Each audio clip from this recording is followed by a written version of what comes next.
Morning students, welcome to the another session of information and technology.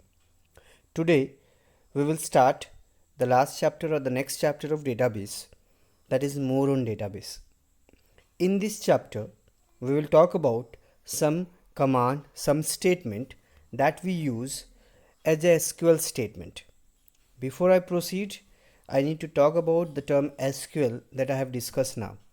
SQL stands for structural or structured query language. It is defined as a standard language for RDBMS or Relational Database Management System. ANSI, American National Standard Institute, have decided or defined or referred this language as a standard language to use as a database manipulation language to communicate with the database. What I'm trying to say that till now we have discussed about MS Access or OpenOffice.org base. Now in this chapter we will talk about some statement, some sort of procedure, some sort of command that we can use in a large scale. What I'm trying to say that OpenOffice base or MS Office Access is both okay for an organization with minimum capacity. But when the volume of data getting large, when the transaction is getting higher, when the data has to be maintained properly with accuracy, with efficiency, in that case we need to go for a different platform. And that platform is SQL, Structured Query Language. In a large organization, in a big company where the volume of data is high, the transaction of data is high, where the processing of data is very fast, in these places they have to have one another platform, a different scale of platform, one different level of application, and that application which is given or available to all of us, that is SQL. It's not like that people are only using SQL as a large scale of database. There are other options also available. People go for Oracle, people go for MySQL, which is again an earlier version. So what I'm trying to say, in this chapter we will talk about some command, we will talk about some syntax, we will talk about some statement which we use in SQL. तो किस तरह से उनको use करते हैं, उनका काम क्या क्या है, टेबल कैसे क्रिएट करते हैं, टेबल में डेटा इंसर्ट कैसे करते हैं, टेबल का डेटा अपडेट कैसे करते हैं, डेटा डिलीट कैसे करते हैं, टेबल को कैसे डिलीट करते हैं, टेबल को कैसे रीनेम करते हैं, कैसे राइट्स आप उनको एक्सेस करने देते हैं या फिर कमिट वापस करवा लेते हैं, आप किस तरह से सेव पॉइंट क्रिएट कर सकते हैं, किसी चेंजेस को परमानेंटली सेव कर सकते हैं. इन सारी चीज़ों के लिए अलग अलग कमांड है जो हम आगे के सेशन में देखेंगे डेमोन्स्ट्रेट करके. But today in this session I am going to explain you the theory portion of this chapter which is there in the very beginning, कि आखिर कमांड्स या मैनिपुलेशन लैंग्वेज जिसके बारे में हम लोग बात कर रहे हैं वो है क्या, उनकी कितनी कैटेगरीज में बांटा गया है. Then we will talk about the different operators that we use इन SQL and their uses with some example. So let's start. The first thing that you will find in this book, that all sort of database, or when we talk about basically SQL, the manipulation of data, the definition of data is being executed with the help of four type of commands, four type of statement. They are DDL, data definition language or data description language, DML, data manipulation language, DCL, data control language, then we have TCL, transaction control language. अगर आप ध्यान से देखेंगे इन सभी के languages में आप एक कॉमन फैक्टर या फिर मैं कहूँ एक छोटा सा ऐसा टर्म आप अपने दिमाग में क्रिएट करके रख सकते हैं जिससे आपको कभी भी कन्फ्यूजन नहीं होगा कि डेफिनेशन लैंग्वेज में किन कमांड्स का यूज़ होता है या फिर मैनिपुलेशन लैंग्वेज में किन कमांड्स का यूज़ होता है, वो हम लोग आगे देखेंगे. Let's start with the DDL. Data definition language या फिर डेटा डिस्क्रिप्शन लैंग्वेज, दोनों फुल फॉर्म करेक्ट है. Data definition language is more appropriate, I would suggest go for this. At the same time, what exactly this command does? This is a standard for command. This is a kind of standard set of commands that define different structure. And what exactly the uses of these DDL commands or DDL statement? These DDL statements used to create, modify and remove database objects such as table, indexes and users.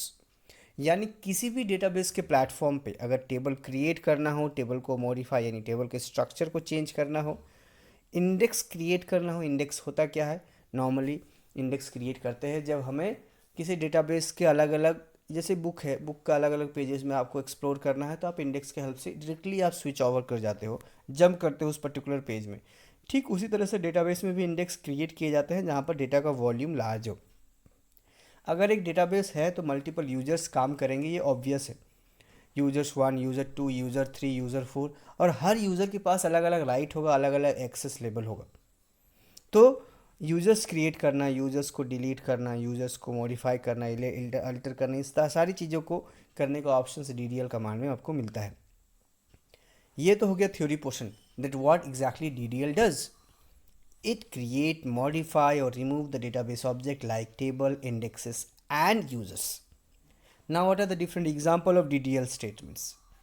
Create, alter, truncate, rename and drop. Create से आप table create करते हैं, alter से table का structure आप change करते हैं, truncate से होता क्या है कि अगर आप एक टेबल में मान लीजिए 10 रिकॉर्ड है, आप उसमें से 5 रिकॉर्ड डिलीट करना चाहते हैं तो आप ट्रंकेट कमांड का यूज़ करेंगे। Means when we want to delete a set of record from a table we go for truncate. We have to rename the name of the table, we go for rename command. And if you have to remove the entire database, we don't want anything in the table. ठीक है, truncate से क्या होता है कि आपका table का records delete होगा लेकिन टेबल का स्ट्रक्चर रहेगा, कॉलम वगैरह सारा कुछ रहेगा। अब उसमें फिर से डेटा इंसर्ट कर दीजिए, इंसर्ट हो जाएगा। लेकिन जब ड्रॉप कमांड के बारे में बात करते हैं, it delete entire structure of table, means the entire structure of table, entire structure of database get deleted by using drop command. तो ये आपको कभी कभी पूछ दिया जा सकता है कि what is the difference between truncate and drop command. Truncate keeps the structure of the table and it allows us to save the data into that table again later on, but drop delete everything including the structure. Then DML. DML or data manipulation language is a language that enables users to retrieve, please keep it in a point, retrieve, update, insert and delete data in a database. हम लोगों ने इसके पहले क्या देखा कि DDL क्या करता है, क्रिएट करता है, मॉडिफाई करता है या रिमूव करता है, किसको? टेबल को, इंडेक्स को या फिर यूजर्स को। But when we talk about DML, it helps to retrieve, update यानी डेटा रिट्रीव करने में, डेटा को एक्सेस करने में हेल्प करता है। डेटा अपडेट, कोई डेटा में चेंज करना है, किसी का नाम महेश है उसको सुरेश करना है, easily we can update it. Insert into means अगर आपको टेबल में नया डेटा इंसर्ट करना है by using DML like insert command. And अगर किसी रिकॉर्ड को डिलीट करना है then by using delete command. So there are 4 basic primary commands of DML. They are select, update, insert and delete. ठीक है, DDL में क्या क्या है? Create, alter, truncate, rename and drop. Please highlight these points if you have the hard copy, otherwise keep point of these things कि DDL में क्या क्या स्टेटमेंट आते हैं, DML में क्या क्या स्टेटमेंट आते हैं। DML में आपका आ गया select, update, insert into and delete. Uses आगे देखेंगे। Then we have DCL. DCL command is related to the security issues. When we are talking about a large scale database, we need to look after the security. This is something a major concern for any individual or any organization, that the data should be safe, data should be intact, data should be completely confidential from any unauthorized access.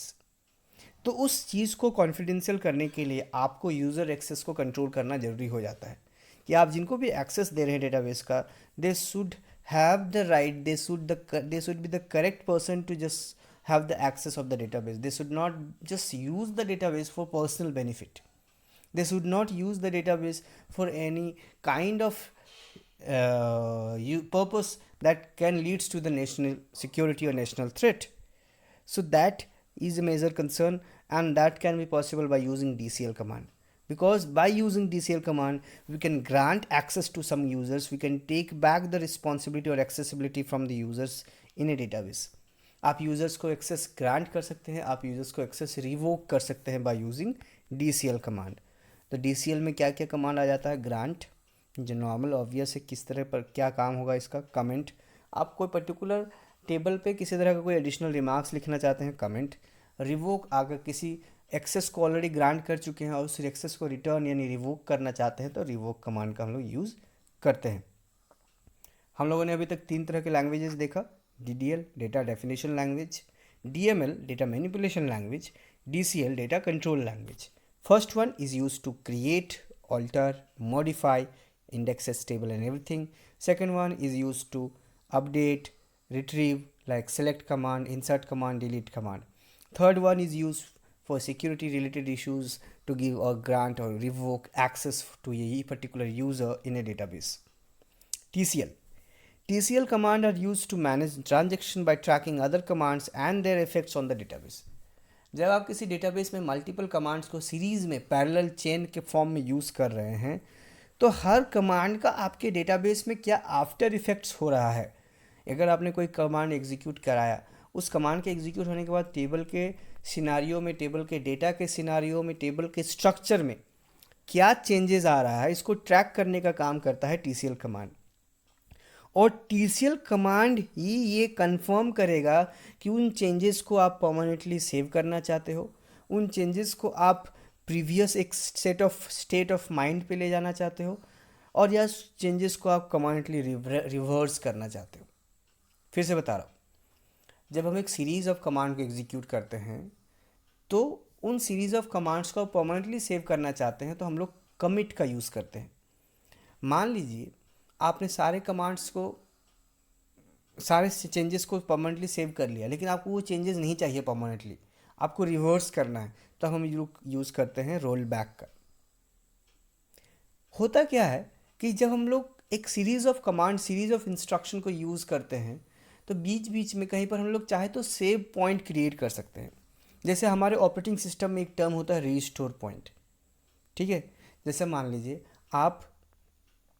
आपने किसी database में आपने 10 command use किया, आपने 10 command के पहले ही 5 command के बाद ही आपने एक सेव पॉइंट क्रिएट कर लिया. तो एक्चुअली सेव पॉइंट एक चेक पॉइंट की तरह हो गया, एक स्टेशन, एक हॉल्ट की तरह हो गया. यानी 5 कमांड के बाद आपने एक सेव पॉइंट क्रिएट कर लिया. अगर आप चाहे तो आप रोल बैक कर सकते हैं उस सिनारियो में. मतलब फिर से बता रहा हूँ, आपने 5 कमांड के बाद एक सेव पॉइंट क्रिएट कर लिया और बाकी के 5 कमांड आपने फिर से एग्जीक्यूट कर लिया. लेकिन सेव पॉइंट आपने क्रिएट कब किया है? 5 कमांड के. मैं कह रहा था कि आपको मान लीजिए 10 कमांड को सीरीज़ में एग्जीक्यूट करना है. आपने 10 कमांड एग्जीक्यूट करने के पहले 5 कमांड के बाद एक सेव पॉइंट क्रिएट कर लिया, तो एक टेम्परेरी उसका एक क्लिपबोर्ड स्टोरेज की तरह वो क्रिएट हो जाएगा सेव पॉइंट. अब आप 10 कमांड को एग्जीक्यूट कर चुके हैं. अगर अभी आप 10 कमांड एग्जीक्यूट करने के बाद अगर आप कमिट कमांड का यूज़ करते हैं तो आपका सारा चेंजेस परमानेंटली सेव हो जाएगा. अगर आप रोल बैक करते हैं तो सारा का सारा 10 कमांड आपका 10 कमांड के पहले जो सिनारियो था उस स्टेट ऑफ सिचुएशन में चला जाएगा, उस स्टेट में आपका डेटाबेस चला जाएगा. लेकिन आप रोल बैक कमांड का यूज़ कर रहे हैं, लेकिन आप 10 कमांड पीछे नहीं जाना चाहते, आप चाहते हैं 5 कमांड पीछे जाना, जहाँ पर आपने एक सेव पॉइंट क्रिएट किया है.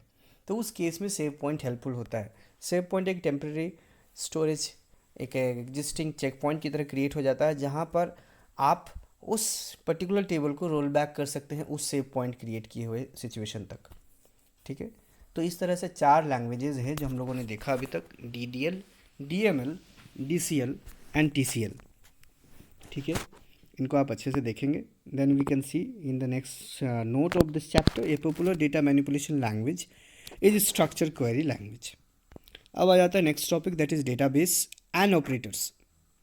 देखिए, किसी भी पर्टिकुलर टेबल में होता क्या है? Column and row. कॉलम जिसे हम लोग फील्ड के नाम से जानते हैं. तो हर फील्ड का एक नाम होता है और उस हर फील्ड का एक डेटा टाइप होता है. अगर मैं एक टेबल बना रहा हूँ स्टूडेंट के डिटेल्स के नाम से, student ID, student roll number, student name, तो ये है क्या? Name of column, name of field. जैसे स्टूडेंट नेम, तो student name is the name of column. अब स्टूडेंट नेम में किस तरह का वैल्यू लेगा? सिर्फ टेक्सचुअल वैल्यू लेगा, स्ट्रिंग वैल्यू लेगा, कैरेक्टर वैल्यू लेगा, अल्फ़ा न्यूमेरिक वैल्यू लेगा। तो ये है क्या? Data type. तो हर टेबल का एक एक कॉलम का नाम होना और उसका डेटा टाइप होना मैंडेटरी है, कंपलसरी है। उसी डेटा टाइप से यूज़र्स को आइडिया मिलता है कि उस टेबल के उस कॉलम में किस तरह का डेटा टाइप यानी वैल्यू स्टोर होगा। देखिए, फिर आपको एक नोट्स दिया गया है, डेटा टाइप में very depending upon the database. आप जिस तरह के प्लेटफॉर्म का यूज़ कर रहे हैं उसके अकॉर्डिंगली आपका डेटा टाइप वेरी कर सकता है। जैसे माई एसक्यूएल में इंट डेटा टाइप सपोर्ट होता है, बट ओरेकल में नंबर डेटा टाइप स्टोर होता है या सपोर्ट करता है। किस तरह के डेटा के लिए? इंटीजर वैल्यूज़ के लिए। Now we have different table, 1 2 3 table, 4 table, 4 operators. इन चारों टेबल के बारे में हम लोग आज डिस्कस करेंगे। And I want all of you to just focus and listen what exactly I am trying to say. हर ऑपरेटर का अलग अलग पर्पस है, अलग अलग फंक्शन है।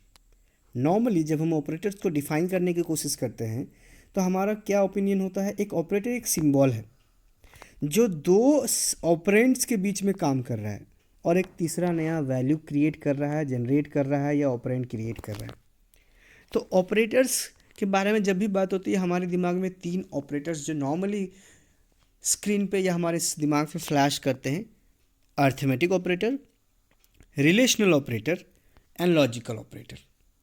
प्लस माइनस एडिशन डिवीजन वाला काम अर्थमेटिक करता है, less than greater than equal to का काम रिलेशनल करता है, एंड और नॉट का काम लॉजिकल करता है। लेकिन जब बात एसक्यूएल की हो रही है तो एसक्यूएल में क्या क्या डेटा टाइप सपोर्ट करते हैं उनका एक टेबुलर फॉर्म में डिस्क्रिप्शन दिया हुआ है। Let's go through this.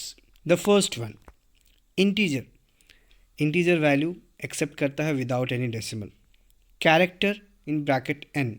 जब भी हम कैरेक्टर डेटा टाइप यूज़ कर रहे हैं तो हमें ब्रैकेट में एक पर्टिकुलर नंबर ऑफ डिस्प्ले करना है, एक पर्टिकुलर नंबर रिप्रेजेंट करना पड़ता है। अगर हम लिख रहा हूँ कैर 6, इसका मतलब वो कैरेक्टर वैल्यू लेगा, सिर्फ उसका लेंथ मैक्सिमम कितना होना चाहिए? 6। ठीक है, मतलब उस 6 से कम हो सकता है लेकिन उस 6 के कैरेक्टर से ज़्यादा नहीं हो सकता उस कॉलम का वैल्यू। जब वैर कैर के बारे में यूज़ करते हैं तो वेरिएबल लेंथ ऑफ एन लिखते हैं। Sorry, I was not correct, मैं फिर से रिपीट कर रहा हूँ। जब हम बात करते हैं फिक कैर एन और वेर कैर एन, यानी अगर मैं लिख रहा हूँ एक column name of student space उसका डेटा टाइप में स्पेसिफाई कर रहा हूँ कैर 6, नेम ऑफ स्टूडेंट वेर कैर 6, दोनों में क्या डिफरेंस आएगा कि उस स्टूडेंट का नाम का कैरेक्टर में आप एंट्री कर सकते हैं, textual value, alpha numerical value लिख सकते हैं, लेकिन जब कैर 6 लिख रहे हैं तो उसका वैल्यू फिक्स हो जाएगा। उसका कैरेक्टर 6 से ज़्यादा नहीं होना चाहिए, ना ही कम होना चाहिए। जब हम वेयर कैर 6 के बारे में यूज़ कर रहे हैं तो उससे कम हो सकता है आपका नेम ऑफ स्टूडेंट का वैल्यू, बट किसी भी नेम ऑफ स्टूडेंट का कैरेक्टर 6 कैरेक्टर से ज़्यादा नहीं होना चाहिए। तो इस तरीके से हम लोग डेटा टाइप यूज़ करते हैं कैर का और वेयर कैर का। एन क्या स्पेसिफाई कर रहा है? Number of character. कैर के केस में ये character number of character fix है, वेयर कैर के केस में ये नंबर ऑफ कैरेक्टर वेरिएबल है। Then we have DCML P और S, जहाँ P प्रिसीजन वैल्यू को डिनोट कर रहा है, S स्केल वैल्यू को डिनोट कर रहा है। जैसे एक नंबर में बता रहा हूँ 1 2 और 12.345, तो एक डेसिमल वैल्यू है ये 12.345, या फिर 15 जैसे आपका मान लीजिए पाई का वैल्यू है 3.14। ठीक है, तो पाई का वैल्यू 3.14 है, इसका प्रिसीजन वैल्यू होगा 3। The number of digit it have is the precision value. किसी भी डिजिट में, डेसिमल वैल्यू में नंबर ऑफ डिजिट कितना है ये उसका प्रिसीजन वैल्यू है। तो अगर 3.14 एक डेसिमल वैल्यू है तो इसमें नंबर ऑफ वैल्यू डिजिट कितना है? 3 एक डिजिट है, 1 एक डिजिट है, 4 एक डिजिट है, तो P वैल्यू हो जाएगा 3.14 का 3। S is the scale value. S is the scale value which basically denotes the number of digit it has right after the decimal value. मतलब डेसिमल के बाद आपका कितना नंबर ऑफ डिजिट है, उस नंबर ऑफ डिजिट को हम लोग स्केल वैल्यू में डिनोट करते हैं। तो 3.14 को अगर कंसीडर करें तो 3.14 का P यानी प्रिसीजन वैल्यू 3 होगा और S यानी स्केल वैल्यू 2 होगा। क्यों? क्योंकि 3 पॉइंट के बाद कितना वैल्यू है? 1 4, 2 डिजिट है। अगर मैं बात कर रहा हूँ 12.345, तो 12.345 यानी 1 2 3 4 5 टोटल 5 डिजिट है, तो न पी वैल्यू 5 हो जाएगा, एस वैल्यू 3 हो जाएगा, क्योंकि डेसिमल के बाद 3 वैल्यू है। एक डेटा टाइप है जो बाय डिफ़ॉल्ट किस तरह का डेटा टाइप फॉर्मेट में स्टोर करता है, Y Y M M D D के फॉर्मेट में। फ्लॉट एक डेटा टाइप है, फ्लॉट एक डेटा टाइप है जिसमें पी प्रिसिजन वैल्यू है, जहाँ पर आप एस का कोई कॉन्सेप्ट नहीं है, आप नंबर ऑफ डिजिट आपको स्पेसिफाई करना होता है फ्लॉट के केस में कि आपका मैक्सिमम कहाँ तक जाएगा, 5 डिजिट का होगा, 6 डिजिट का होगा, 3 डिजिट का होगा। टाइम से आप टाइम स्पेसिफाई करते हैं, या टाइम आवर मिनट और सेकेंड के फॉर्मेट में होगा, और टाइम स्टैम्प से वो डिटेल में और दे देता है, वो ईयर मंथ डे देगा, उसके बाद आवर मिनट और सेकेंड देगा। ठीक है, पहले ये ईयर स्पेसिफाई करेगा, उसके बाद मंथ देगा, फिर डे देगा, फिर आवर देगा, फिर मिनट और सेकेंड, ये यानी डेट और मंथ पूरे डिटेल में ये एक्सप्लेन करता है या डिस्प्ले करता है। Now we have SQL operators. ये तो डेटा टाइप की बात हो गई। ठीक है, ये इतने सारे डेटा टाइप है। तो ऑपरेटर्स जब हम लोग डिफाइन करते हैं, तो मैं जैसे कि कह रहा था कि in our case operator is basically refers to a symbol which act between two operand and generate a third operand. तो एसक्यूएल ऑपरेटर्स को किस तरह से डिफाइन करते हैं? It consist of reserved word और ए प्री डिफाइंड वर्ड और a character use to perform arithmetical operation और कंपैरिजन। मतलब जब हम लोग एसक्यूएल ऑपरेटर्स की बात कर रहे हैं, we are talking about some predefined word, some reserve word, they are use to perform some mathematical operation और कंपैरिजन। ठीक है, इसी रिजर्व वर्ड्स को हम लोग ऑपरेटर्स बोलते हैं। अरिथमेटिक ऑपरेटर्स एक फर्स्ट कैटेगरी हो गया। 3 टाइप ऑफ ऑपरेटर्स जो एसक्यूएल है उसमें पहला आ जाएगा अरिथमेटिक ऑपरेटर, दूसरा आ जाएगा कंपैरिजन ऑपरेटर, एंड तीसरा आ जाएगा आपका logical operator. Arithmetical, comparison, logical, यानी यहाँ पर कंपैरिजन को रिलेशनल को कंपैरिजन बोल रहे हैं। प्लस साइन से आप एडिशन परफॉर्म कर सकते हैं, माइनस से सब्ट्रैक्शन परफॉर्म कर सकते हैं, ये सारे अरिथमेटिक है। एस्ट्रिक साइन से आप मल्टीप्लिकेशन परफॉर्म कर सकते हैं। जब स्लैश का साइन देते हैं तो नॉर्मली हम लोग डिवीज़न कंसिडर करते हैं, बट एसक्यूएल के केस में पी आपका प्रिसिशन वैल्यू को डिनोट करेगा, एस स्केल वैल्यू को डिनोट करेगा। वैसे के लिए डिवीज़न ही है, लेकिन यहाँ पर डेसिमल के केस फॉर्म में आएगा। अगर फुल डिवाइड होगा तो 0.0 भी आ सकता है। डेट से भी आप डिवीज़न, ये थोड़ा सा मुझे इनकरेक्ट लग रहा है, डेट जो ऑपरेटर है इससे डिवीज़न एक्चुअली में होता नहीं है, ये कोई पर्टिकुलर सिंबल होना चाहिए, कोई ऑपरेटर है नहीं। ठीक है, I think it should goes to the next और द 4th रो डिवीज़न वाला। ठीक है, या डेट यहाँ होना नहीं चाहिए, डेट के लिए वो डिवीज़न के लिए वो स्लैश वाला सिंबल ही है।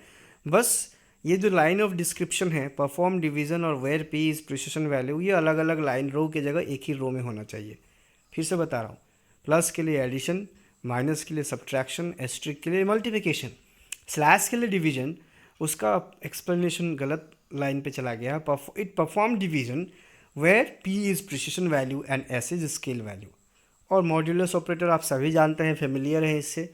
मॉड्यूलस ऑपरेटर करता क्या है, जिसमें एक लेफ़्ट में नंबर होता है, एक राइट में नंबर होता है।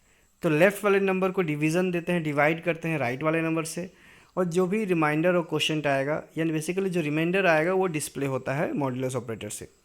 नॉर्मली जब आप प्रोग्रामिंग लैंग्वेज कुछ भी यूज़ करते हैं, ओड और इवन नंबर का जो कॉन्सेप्ट है कि whether the given number is odd और इवन, तो हम लोग उस नंबर को 2 से डिवाइड करते हैं।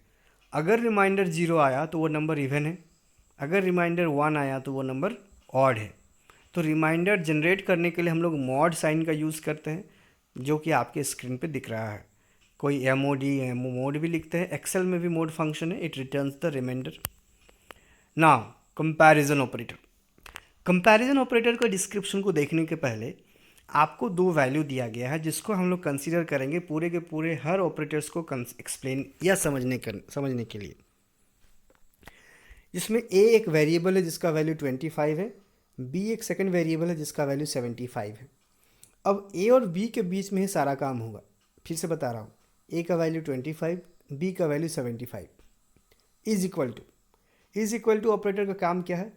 It checks if value of A is equal to the value of B, if yes then condition becomes true, otherwise false. A का वैल्यू 25, बी का वैल्यू 75 इक्वल है? बिल्कुल भी नहीं। तो एग्जाम्पल क्या लिख रहा है, A is equal to B is false, यानी अगर वो कंडीशन ट्रू होता तो ट्रू रिजल्ट रिटर्न करता, लेकिन यहाँ पर ये इक्वल है ही नहीं, दोनों अलग अलग वैल्यू है, तो उस केस में इसका देखिए रिजल्ट क्या आया, फॉल्स। एग्जाम्पल वाला कॉलम देखेंगे, not equal to, check is the value of A is not equal to the value of B. ये चेक करना होता है जब हम लोग एक्सक्लेमेशन और इक्वल टू का साइन देते हैं, तो वो देखता है कि जो एक वेरिएबल है उसका वैल्यू दूसरे वेरिएबल के ना बराबर हो। Yes it is not equal to the B, तो उस केस में देखिए क्या आया है result, true. Yes A is not equal to B, A is 25, B is 75, both are different value, in that case the result will obviously true only. Then less than greater than sign दिख रहा है, लेकिन इसको बोलते हैं हम लोग equal to. ध्यान से देखिए इसके डिस्क्रिप्शन को, check if value of A is equal to the value of B और नॉट। मतलब ये देखना होता है कि जो value of A is equal to B और नॉट, ये कोई मतलब नहीं है हम लोग A is equal to B हम लोग उससे भी ये पता कर सकते हैं, लेकिन यहाँ पर थोड़ा कॉम्प्लिकेट करके एक दो साइन यूज़ कर दिया गया है और एक अलग से डिस्क्रिप्शन में डाल दिया गया है, बेकार में एक अलग से कॉलम ऐड कर दिया गया। ये काम तो आपका इक्वल टू भी कर सकता है, लेकिन ये फिर एक अलग से दे दिया गया है, check if the value of A is the value of equal to the value of B और नॉट। तो ये नहीं है, बराबर है ही नहीं, तो फॉल्स आएगा ऑब्वियस है, आप फॉल्स लास्ट कॉलम देख सकते हैं। Then less than, sorry greater than, if A is greater than B, तो ए ग्रे से बी से ग्रेटर देन है, बिल्कुल नहीं। ए का वैल्यू 25 है, बी का वैल्यू 75 है, it is not greater than 75, the result will be false, you can see the last column. Then less than, check if value of a is less than the value of b.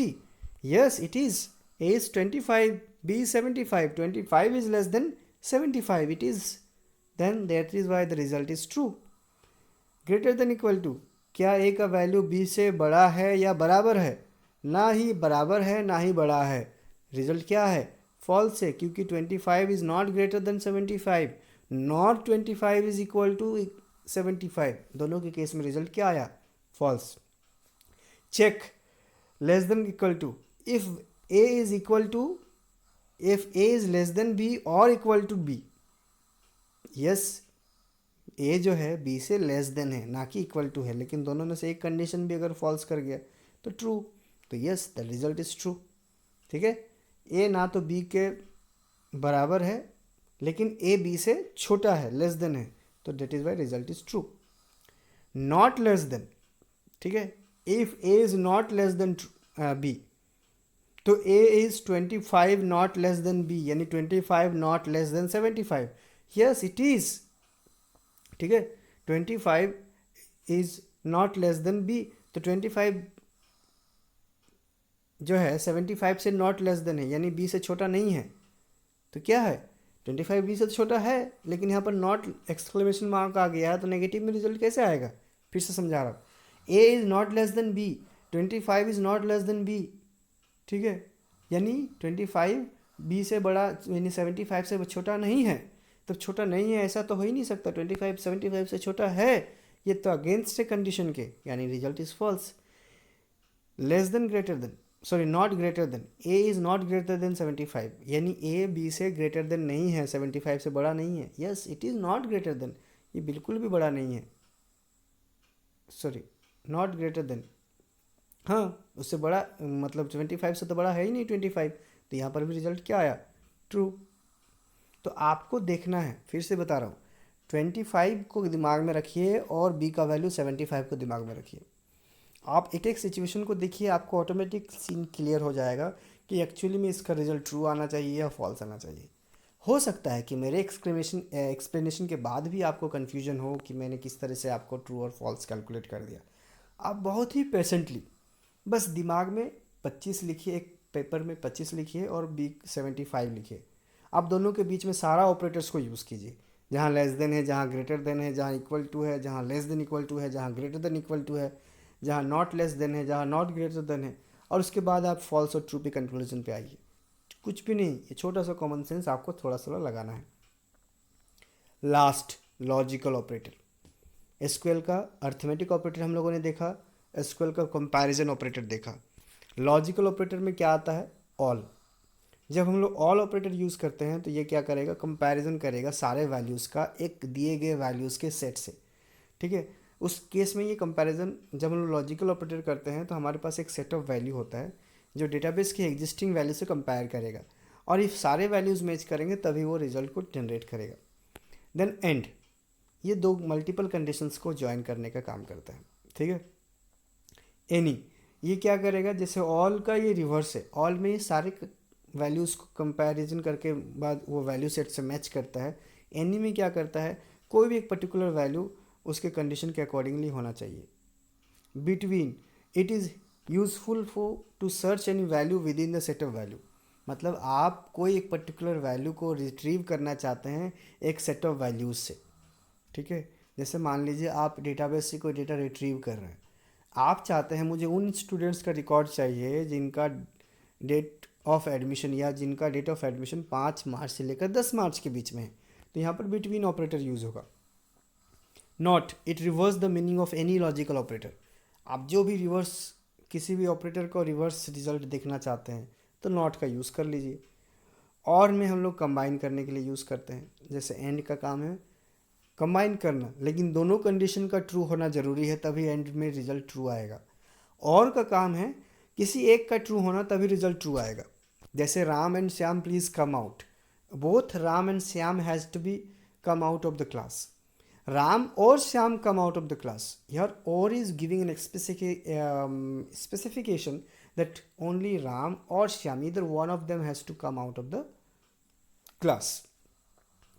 तो इस तरीके से हम लोगों ने अभी तक देखा कि DDL स्टेटमेंट क्या है, DML स्टेटमेंट क्या है, DCL क्या है, TCL क्या है। फिर हम लोगों ने अलग अलग डेटा टाइप को देखा और अलग अलग ऑपरेटर्स को देखा जो SQL में यूज़ किए जाते हैं। आगे के सेशन में देखेंगे किस तरह से इन टेबल्स का अलग अलग स्टेटमेंट का अलग अलग कमांड का अलग अलग पर्पस के लिए यूज़ करते हैं, उनको कैसे यूज़ करते हैं, क्वेरी वगैरह कैसे मैनेज करते हैं। तो ये आज के लिए इतना ही सेशन काफ़ी है।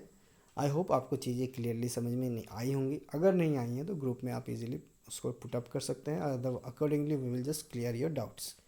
सो this is for the day children, thank you everyone and yes, stay home, stay safe.